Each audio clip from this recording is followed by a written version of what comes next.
Oi pessoal, sejam bem-vindos ao primeiro módulo. Inicialmente, antes de entrar especificamente na angiotomografia, eu gostaria de revisar com vocês alguns detalhes sobre o aparato valvar aórtico.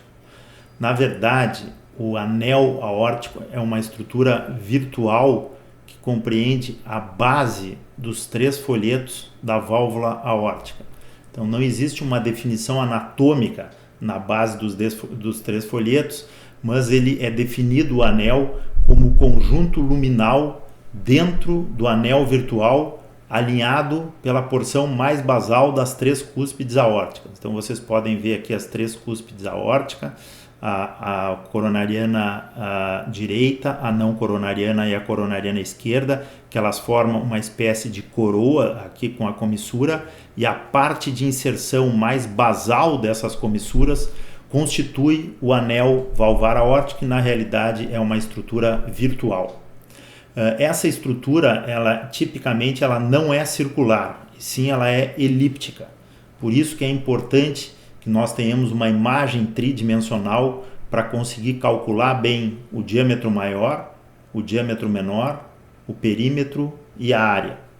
E é extremamente importante que a gente tenha um conhecimento anatômico com detalhes do aparato valvar aórtico para que a gente possa estabelecer um paralelo com os métodos de imagem e fazer todos esses cálculos nas suas posições ideais através da angiotomografia para o planejamento do procedimento. Também é muito importante que a gente tenha uma linguagem comum. Não adianta a gente falar 2 palavras de espanhol e achar que a gente fala espanhol fluentemente. Então, essa questão da linguagem entre o executor do procedimento e quem está fazendo os métodos de imagem, como ecocardiograma, como tomografia, é muito importante que a gente estabeleça bem o que é superior e o que é inferior, o que é anterior, o que é posterior e o que é direito e o que é esquerdo. E na válvula mitral também mais adiante é muito importante a gente estabelecer o que é medial e o que é lateral. Como é que a gente fazia a medida do anel aórtico quando nós começamos a realizar o procedimento de TAV lá em 2009? Simplesmente se fazia um ecocardiograma bidimensional e através das medidas do ecocardiograma bidimensional a gente tinha uma ideia do diâmetro do anel aórtico. Mas como o ecocardiograma não nos traz uma imagem tridimensional, hoje nós temos o eco tridimensional, mas na época nós tínhamos apenas a imagem bidimensional. Então, em geral, a medida do ecocardiograma subestimava o real diâmetro do anel aórtico, justamente por ele ser elíptico e não ser circular. Então, uma outra alternativa que nós tínhamos era colocar um pigtail centimetrado, graduado na aorta ascendente, e a partir de uma ortografia nós estabelecíamos tanto a melhor projeção de implante, que era onde a gente poderia visualizar as 3 cúspides alinhadas, quanto se media no pigtail centimetrado essa distância e um papel ou através de calibração no próprio aparelho de hemodinâmica, a gente fazia uma medida praticamente unidimensional do anel valvar aórtico. Então vocês podem imaginar que nessa época existiam muitos erros em relação à medida ideal do anel valvar aórtico e, portanto, muito erro que se traduzia também na escolha inadequada do tamanho da prótese. Então, a angiotomografia vem nos trazer uma avaliação de imagem por um método tridimensional. Então, nós temos o plano sagital, vocês podem ver aqui que divide praticamente em lado direito e esquerdo do corpo, ou seja, nós temos uma imagem lateral do plano corporal. Nós também podemos ter uma imagem coronal, que é uma imagem antero-posterior, como vocês podem observar aqui, a parte da frente e de trás, ou seja, é um corte separando a parte anterior e a parte posterior do corpo. E nós também temos simultaneamente o plano transverso, que também é conhecido como imagem axial. Então aqui vocês podem ver as imagens axiais do plano corporal. Então nós temos as imagens no plano sagital, no plano coronal e no plano axial simultaneamente. Então aqui vocês podem ver o aparato valvar aórtico, aqui a válvula aórtica no plano sagital com uma calcificação, aqui à direita o plano coronal, também com calcificação no anel aórtico, e aqui o plano transverso. Então, através do alinhamento desses planos, nós conseguimos ter uma reconstrução tridimensional do aparato valvar aórtico e podemos medir com precisão, desde a via de saída do ventrículo esquerdo até o anel aórtico com maior diâmetro, menor diâmetro, área e perímetro, a altura das artérias coronárias, diâmetro dos seios de Valsalva, junção sinotubular, aorta ascendente e uma série de outras medidas que são importantes para que a gente possa planejar com segurança um procedimento de implante de válvula aórtica transcatéter.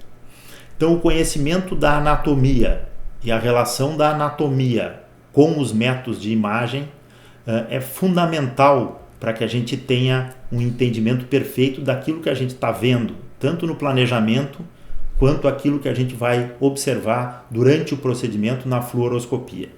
Então aqui nós temos um exemplo de um corte num plano transverso do coração. Então vocês podem ver que a artéria pulmonar está localizada de maneira anterior e a aorta e a válvula aórtica no meio do coração. E aqui a relação com as válvulas atrioventriculares. Então vocês podem ver que a válvula aórtica, assim como a aorta, está praticamente no centro do coração. Isso vai ser importante para depois a gente fazer todas as relações com as estruturas vizinhas e entender bem de maneira tridimensional o aparato valvar aórtico. Então aqui vocês têm um corte axial numa angiotomografia da válvula aórtica.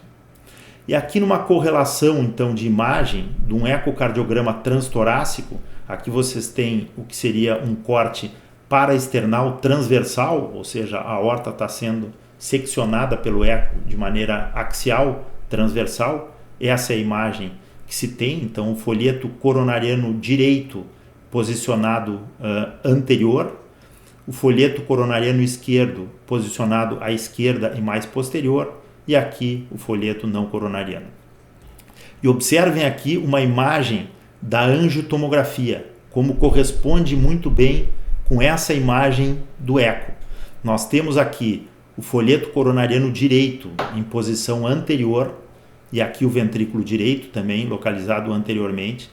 Nós temos o folheto não coronariano em origem posterior e mais à esquerda, junto ao septo interatrial, e depois no ecocardiograma transesofágico a gente vai ver bem a correlação do folheto não coronariano com o septo interatrial.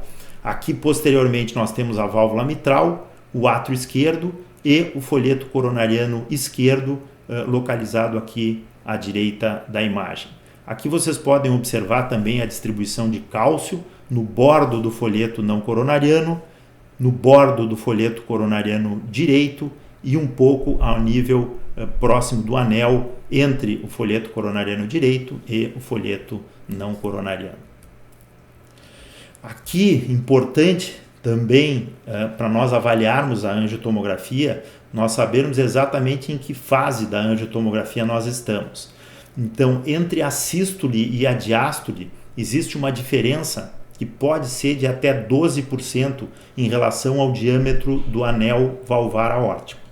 Na aorta ascendente, essa variação ela é maior, ela pode chegar até 20% de diâmetro maior na sístole do que na diástole.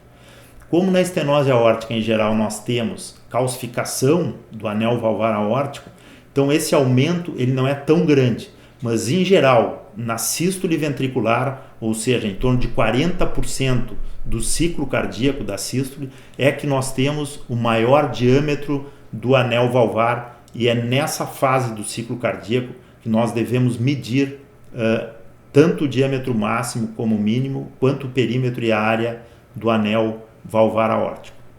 Aqui à direita é para a gente entender qual seria a medida certa tridimensional, representada aqui com essa seta azul branca no meio da válvula aórtica. Nós conseguimos pegar o maior diâmetro. Por outro lado, se nós tivermos apenas uma visão unidimensional ou bidimensional, nós podemos errar, e aqui nesse caso vocês podem observar que a gente erra para menos.